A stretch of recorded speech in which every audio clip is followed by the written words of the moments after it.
Et comme chaque semaine sur Radio J, notre rendez-vous pour casser les fake news et décrypter les discours qui les sous-tendent, comme un dimanche sur deux en alternance avec Omri Schwartz, on retrouve Jean-François Strouf. Jean-François Strouf, bonjour. Bonjour Eva. Le journal Le Monde a publié il y a quelques jours le récit poignant de Gisèle Flasch, juive et rescapée de la Shoah, et qui a réussi à échapper aux nazis en se cachant dans des souterrains. Des commentaires suite à ce témoignage poignant sur le site du journal Le Monde. Certains, bien sûr, en empathie et même en admiration pour cette femme de 95 ans qui continue à témoigner, mais aussi d'autres de ce que cette rescapée de la Shoah a vécu est assimilé dans ses commentaires à ce qui se passe actuellement à Gaza. C'est ce qu'écrivent certains internautes. Immoral, dites-vous, de critiquer, voire de dénoncer la situation à Gaza en usant de comparaisons avec la Shoah. Comparer ce qui n'est pas comparable, donc ça pose un gros problème. Alors ça pose un problème à plusieurs égards. D'abord, on voit le passage immédiat d'un récit poignant qui mériterait un temps d'attente et de réflexion et de recueillement avant d'écrire, à une sorte d'écriture spontanée qui dit oui, mais ce qu'elle a vécu, c'est ce que vivent aujourd'hui les habitants de Gaza. Il y a même un récit absolument délirant de quelqu'un qui dit imaginez dans 80 ans une jeune Palestinienne rescapée de ce qui s'est passé à Gaza qui raconte le même type de témoignage. Ben non, c'est pas du tout le même type de témoignage. Il n'y a pas de volonté israélienne d'exterminer les Palestiniens à Gaza. Il n'y a pas ce qu'on appelle un génocide au sens où il y en a eu 4 durant ces dernières décennies. Et je les rappelle exprès. Le premier génocide historique, c'est celui des Arméniens, que la Turquie ne reconnaît toujours pas comme un génocide. Ensuite, il y a eu la Shoah, l'extermination des Juifs.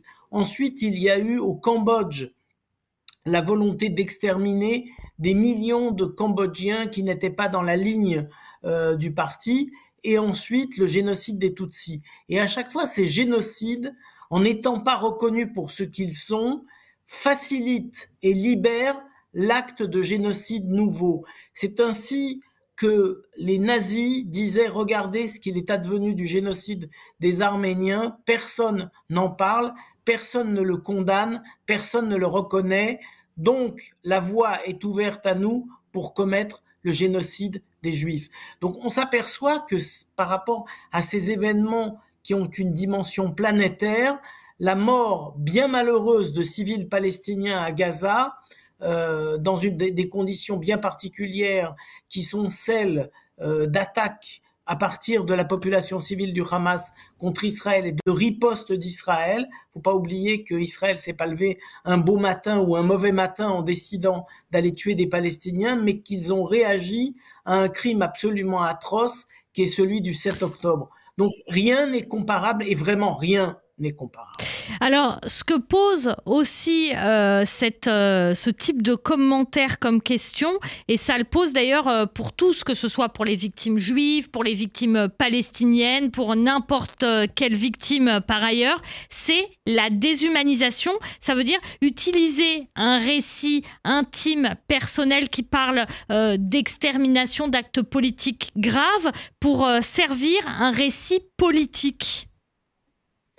Vous avez totalement raison, Evad. Ce qui est probant, c'est qu'il s'agit du récit personnel de Gisèle Flasch. C'est pas un article géopolitique sur la situation génocidaire. C'est un récit totalement personnel.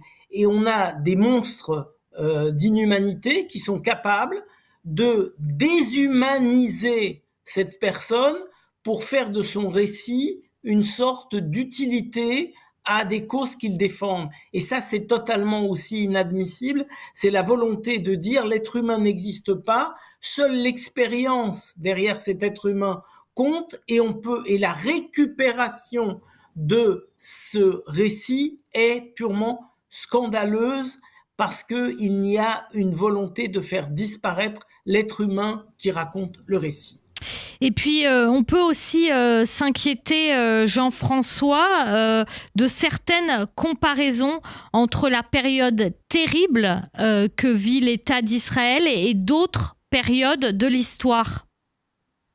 Alors, ça m'inquiète toujours beaucoup qu'on compare à la Shoah une situation soit d'Israël, mais Dieu merci, Israël est un pays fort avec une armée. En comparant, on rend pas service en disant oui, ce que vit Israël, c'est une nouvelle Shoah. Ben non, on rend pas service à la cause des survivants de la Shoah parce qu'on décrit quelque chose.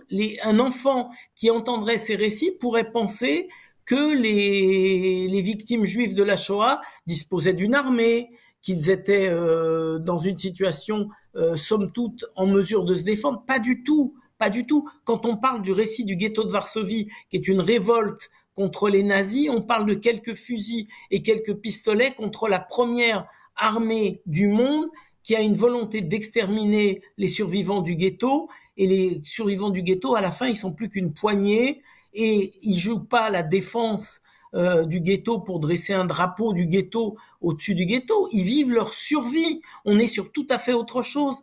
De la même manière que je suis très mal à l'aise quand on parle de la situation de l'antisémitisme en France ou dans le monde, en comparant cela à la Shoah, parce que il n'y a pas une volonté exterminatrice des Juifs, des gouvernants qui dirigent les pays démocratiques, mais bien de gouvernants qui veulent protéger les Juifs de l'antisémitisme. C'est faire un mauvais procès au gouvernement français, par exemple, qui, comme beaucoup d'autres gouvernements des pays démocratiques, est absolument impeccable dans la lutte contre l'antisémitisme.